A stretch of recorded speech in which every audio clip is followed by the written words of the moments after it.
Hey guys, welcome back to another episode of Outside. If you haven't seen the previous episodes, there's links at the bottom there. You can see the very first episode on the left and the previous episode on the right there.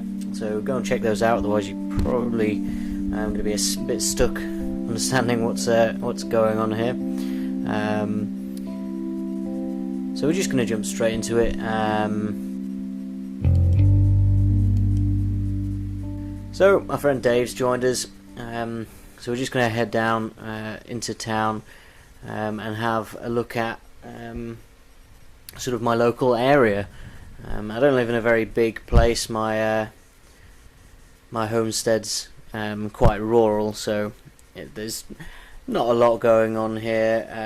There's a few interesting quests around, but it's mostly for players that sort of they want to take the more relaxed play style, not running around trying to find gold and things like that and questing 24/7. So we take things quite easy here, but we're just going to skip ahead, so there's not just walking. And Bill should be just around this corner. Yeah, just back to him. There we go. And there's one place that in particular I really wanted to show you guys, because it gives a great view of sort of the surrounding area. It's great to get an overview if you don't have a map, so that you can sort of figure out your way around. So this is a church. It was made a very long time ago by players that are sort of, well, devout worshippers of the developers. Really, they really believe that the developers are still out there, and that, well, if they ask for things, updates and whatever, then they're going to get them. Personally, that's not really my thing. I prefer to just take things how they come and play the game my own way. But people go to these places to ask the developers for, say, tons of gold, or to make their game a little bit easier, or just to sort of know that they're there, really. And maybe get some answers as to how the game was made. But for now, we'll go in here. Some higher level characters here. Yeah. And we're gonna go up the tower if they let us. They might give us some grief and maybe not let us go there, but let us in. We're not really supposed to let anyone go up after 3:30. I'm sure. Can't really hear what she's saying. Oh yeah, okay. Now I've actually been here before, and it's a very long climb. I didn't have the proper stamina to get up here last time. But I've leveled up a few times since then, so I should be able to get to the top no problem. It's a pretty interesting place in here. As you can see, everything's made of stone, which is a pretty basic material. Obviously the players that built this didn't have the understanding of materials and construction that we do now. But we'll get back to what we were talking about before. I think that's pretty interesting.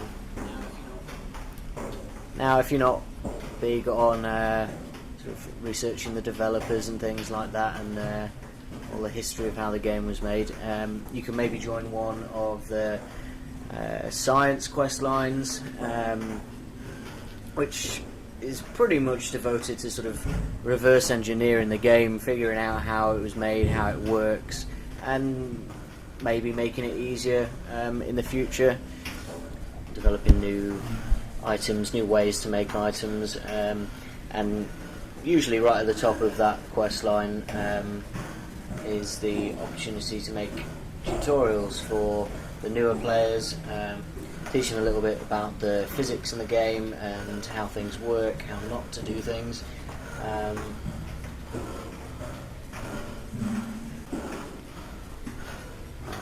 Locked it. And it's usually quite a lucrative career line. Now we should be getting towards the top now, and grinding away at these stairs should definitely be worth it by the time we get to the top and get this view of the local map.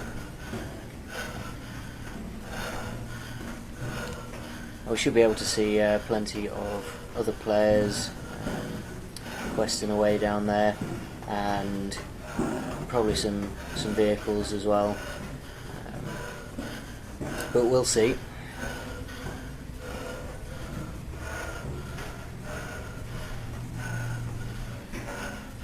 Oh, there we go, we're at the top, so we'll just open this and head on out.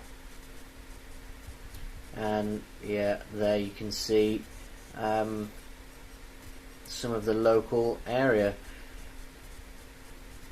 As you can see, people tend to build everything quite close together.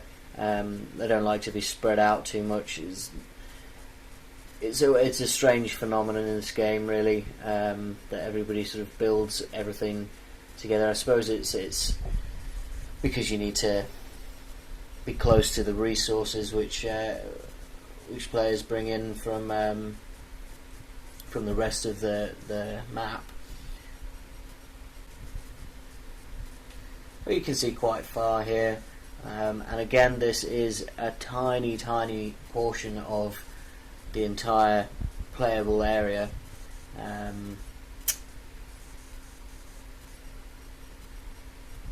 That's actually part of the British Isles region, which is owned by the United Kingdom Alliance.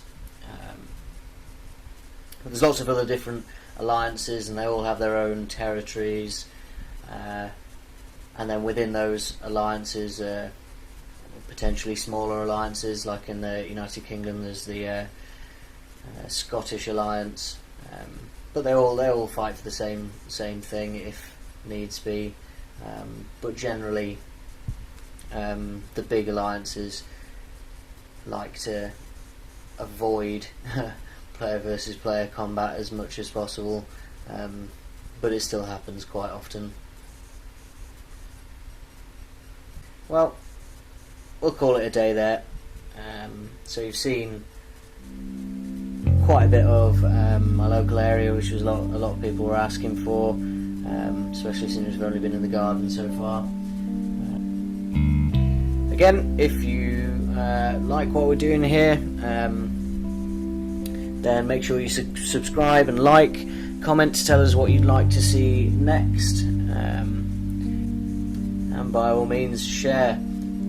There's a lot of people that really don't know how to play this game, so it would be great if everybody sort of had a better understanding of what it really is to play outside. Alright guys, until next time, thank you very much.